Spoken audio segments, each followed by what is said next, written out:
नमस्कार साथियों।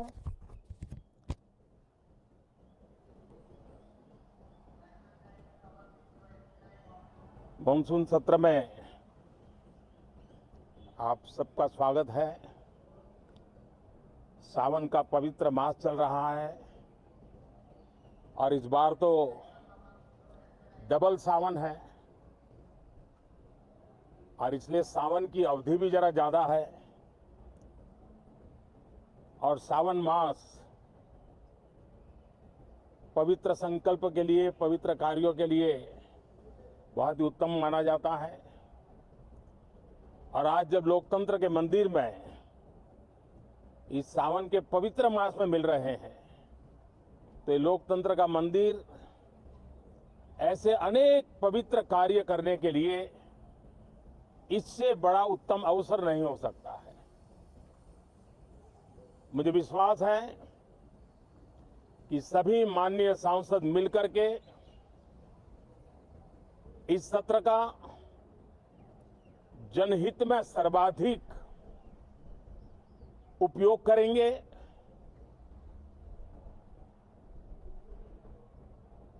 संसद की जो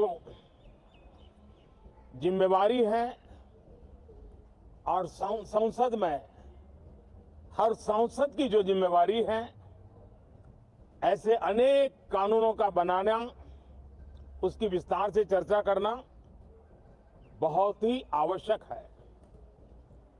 और चर्चा जितनी ज्यादा होती है, चर्चा जितनी ज्यादा पैनी होती है, उतना जनहित में दूरगामी परिणाम देने वाले अच्छे निर्णय होते हैं। सदन में जो माननीय सांसद आते हैं वो धरती से जुड़े हुए होते हैं, जनता के दुख दर्द को समझने वाले होते हैं और इसलिए जब चर्चा होती है तो उनकी तरफ से जो विचार आते हैं वो जड़ों से जुड़े हुए विचार आते हैं और इसलिए चर्चा तो समृद्ध होती है, निर्णय भी सशक्त होते हैं, परिणामकारी होते हैं। और इसलिए मैं सभी राजनीतिक दलों को, सभी माननीय सांसदों को इस सत्र का भरपूर उपयोग करके जनहित के कामों को हम आगे बढ़ाएं। ये सत्र अनेक रूप से महत्व का भी है क्योंकि इस सत्र में जो बिल लाए जा रहे हैं वो सीधे सीधे जनता के हितों से जुड़े हुए हैं।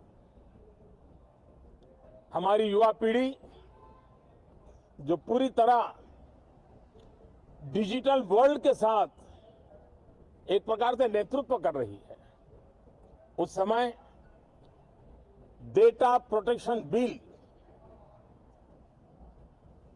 देश के हर नागरिक को एक नया विश्वास देने वाला बिल है और विश्व में भारत की प्रतिष्ठा बढ़ाने वाला बिल है।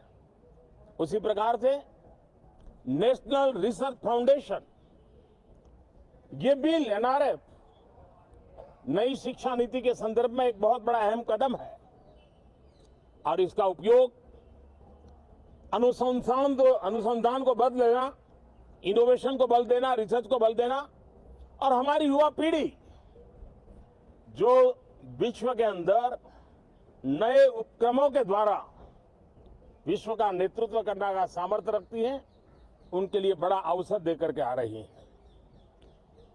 जनविश्वास बिल सामान्य मानवीय के प्रति भरोसा करना,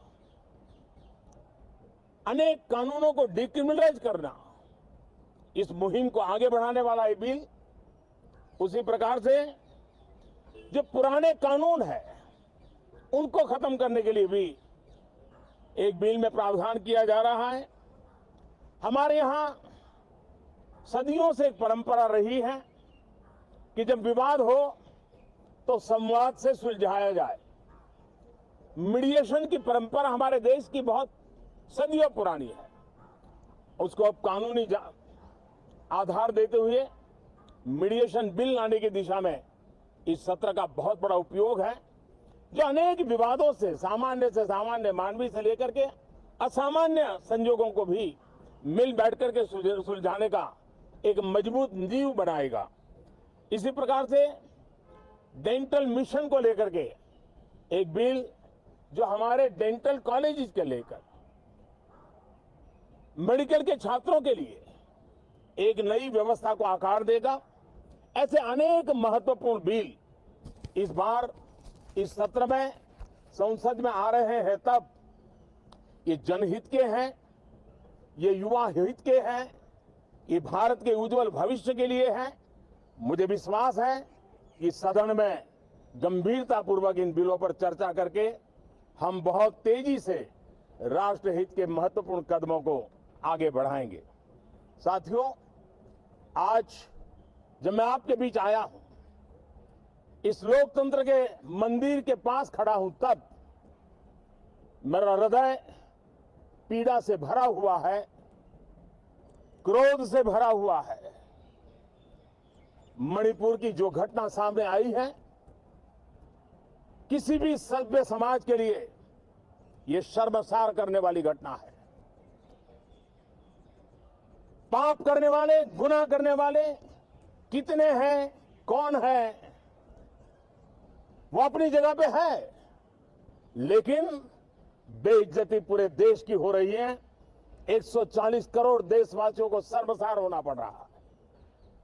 मैं सभी मुख्यमंत्रियों से आग्रह करता हूं कि वे अपने राज्य में कानून व्यवस्थाओं को और मजबूत करें, खास करके हमारी माताओं बहनों की रक्षा के लिए कठोर से कठोर कदम उठाएं। घटना चाहे राजस्थान की हो, घटना चाहे छत्तीसगढ़ की हो, घटना चाहे मणिपुर की हो, इस देश में, हिंदुस्तान के किसी भी कोने में, किसी भी की राज्य सरकार में राजनीतिक वाद विवाद से ऊपर उठ करके कानून व्यवस्था का महात्मा, नारी का सम्मान, और मैं देशवासियों को विश्वास दिलाना चाहता हूं, किसी भी गुनहगार को बख्शा नहीं जाएगा। कानून अपनी पूरी शक्ति से, पूरी सख्ती से एक के बाद एक कदम उठाए। मणिपुर की इन बेटियों के साथ जो हुआ है, इसको कभी माफ नहीं किया जा सकता है। बहुत बहुत धन्यवाद दोस्तों।